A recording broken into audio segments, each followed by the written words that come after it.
We are going to see Idi Amin's torture chambers now. They are quite touching. You might feel bad about it, of course, but the thing is, everybody has heard about Amin in life.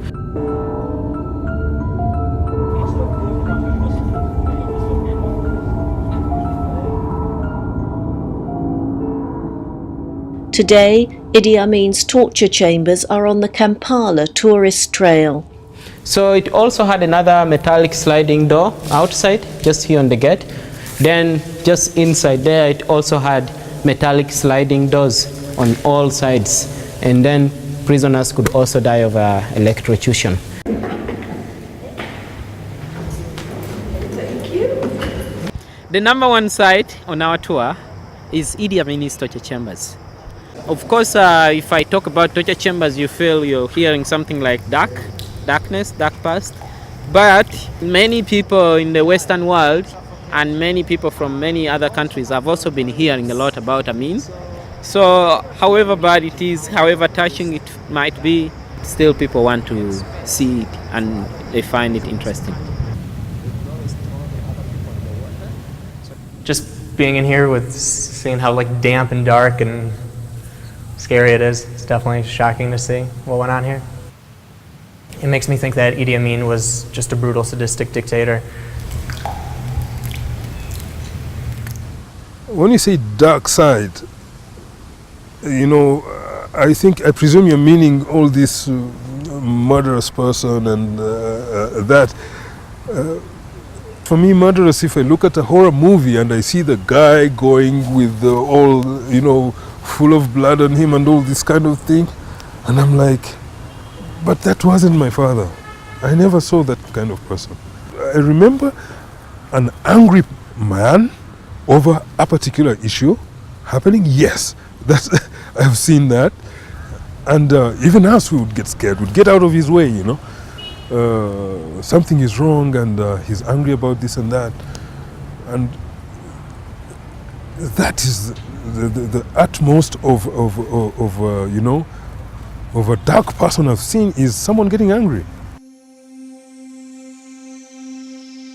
Photo documentary evidence, however, testifies to the extent of the killing and torture that took place during Idi Amin's rule. Prominent people were among the dead, but there were also thousands of ordinary Ugandans. During regular purges of the army, soldiers perceived to support Milton Obote were executed.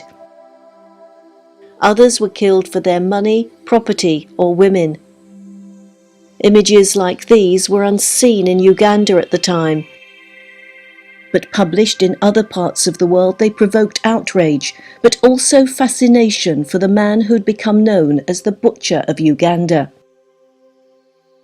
Behind all of this was this general myth or rumor or perception that Amin had a mental problem. There's so many reports about he having supposedly contracted syphilis as a young man. So there was always this question of, is this madness? Is this his brutal nature? Is that syphilis? Is he normal? Is he crazy? Amin's alleged interest in witchcraft and blood rites added to the intrigue. His solutions were through witch doctors, and you can imagine the kind of message they must have been giving him. Amin spoke quite casual about testing blood. It was not to me directly, but we were in cabinet meetings and was when anything that would give him a sense of bigness, and he would say it. Why Amin acted as he did remains a mystery, but there are many theories. The more he felt insecure, the more ruthless he became. The more he felt insecure, he would definitely want to do things that he wouldn't have done otherwise. He did not have any idea of how to run a government. I pointed out that he was of humble education. He hadn't studied a lot. So that in itself, the inferiority complex, could have even made him to become brutal. Because how do you deal with people who are educated, yet you are not educated? People say he was good in the beginning because they say with time he just started losing control over his army, and also he fell out with many people and he started also being very desperate. One death struck at the very heart of Idi Amin's family itself. It was that of his third wife, Kay, Hussein Jaruga's mother. I think it is a very tragic event. I even personally have difficulty getting to grips with it.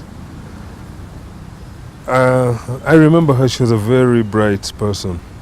She was a very loving mother. She not only to us, her children, but to also other children. Kay's mutilated body was discovered in August 1974. She was aged around 30. I hadn't known about the conflict she had been having with my father at the time. The circumstances surrounding Kay's death remain a mystery. Perhaps inevitably, Amin's notoriety led to the finger being pointed at him.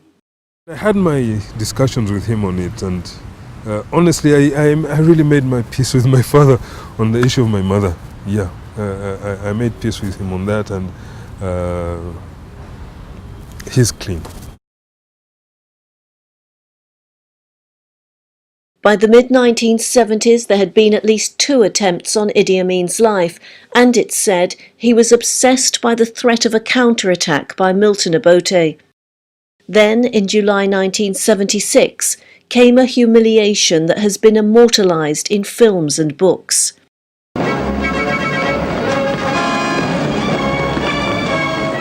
In a daring air raid, Israeli commandos rescued hostages from a hijacked plane Amin had allowed to land at Entebbe airport.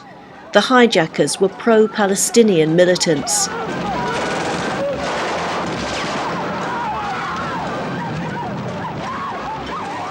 The Israelis also killed the hijackers and destroyed a quarter of Uganda's fighter planes. The raid of Entebbe exposed that Amin had no army. It was a weak regime. Amin had the ability to make the world fear by talking. But in real sense, there was no army. I can confirm that it was very devastating.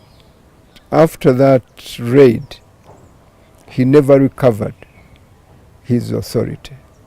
So what capability does your Air Force have now? I can't tell you any secrecy because you might pass this information to South Africa, which I am actually aiming to destroy Johannesburg and Cape Town. This is my aim. I'm very serious about this. By 1978, Ugandan soldiers were mutinying and fleeing across the border to neighbouring Tanzania. Idi Amin sent in troops, Tanzania launched a counterattack, and in April 1979, Kampala fell. If you catch Idi Amin, what are you going to do with it? We are going to eat his flesh. In fact, we want his head in Tanzania, his head. We'll put him in a museum if it's possible. But Idi Amin was not captured. He fled first to Libya and then to Saudi Arabia. Here, he and family members were given a home in Jeddah. It was this retirement that he really needed. From all this high-octane life of action man, media, tension, war, then finally, you have this so peaceful, normal life. He used to tell us, this is what I want the most. I want to be able to drive my own car without this bodyguard and go to the supermarket or to the hotel to have, he liked Turkish coffee, to have his Turkish coffee or have a meeting with an old friend, or, you know, he kept himself fit really up to the end. He liked going swimming particularly. In 1980, a BBC television crew tracked Amin down. In the meantime, his worst fears had been realised. His archenemy, Milton Obote, had become Uganda's president once more. You know what Obote said last week? I heard him say it. He said that Idi Amin Dada should be brought back to Uganda in chains. That's what he said at that rally. Yes, but he knows that I am very popular. Obote is against any leader popular in Uganda because he is unpopular. Even in exile, Idi Amin remained in the limelight. 1981 saw the release of the first of a number of feature films based on his life. I need at least $1 million for intelligence mission immediately. The film, which portrays the former president as a brute and a tyrant, was a popular success in many parts of the world. We're simply out of foreign currency. Well, print more. A copy even reached Idi Amin himself in Jeddah. Suddenly I received a call from my production manager in London.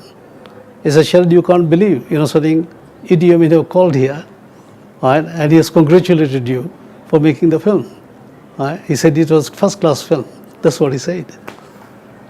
He was only interested in publicity, whichever way he gets it. Whether it's bad publicity or good publicity, it never bothered him. Never bothered him.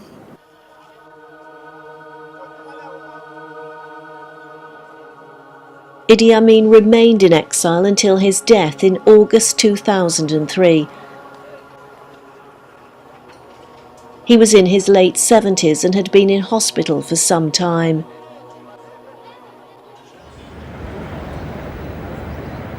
Today, Uganda is one of the world's fastest growing economies. There are no monuments here to commemorate Idi Amin, no statues and no plaques. Yet, on the streets of Kampala, his name is far from forgotten. The bad thing about Idi Amin, he was a dictator and he didn't respect human rights. Idi Amin was a man who loved his country. He was a patriotic leader. Now every Ugandan is now beginning to remember him, to see as the best president ever this country will ever get. He used to kill people, that man. Whoever could come against him, he would just kill. The verdict of the rest of the world, however, is less ambiguous. He damaged Uganda's image. So much so that even in some parts of the world where you go, when you tell them Uganda, they say, oh, that country of Idi Amin. Nearly the whole world got to know that there was a brutal dictator in Uganda. Well, he made us famous for the wrong reasons. Everybody have been promoting investment for the last 11 years, and the only thing some people knew about Uganda, everybody I can say knew about Idi Amin. Murder, mysterious deaths, an African tyrant standing up to Western powers, bodies being thrown down into the River Nile, the world's longest river. The whole cocktail just basically meant that Amin would become that unforgettable person. Unforgettable, yes, but Uganda is moving on. And this stretch of the Nile, where children once feared to walk, is now a place to relax and have fun.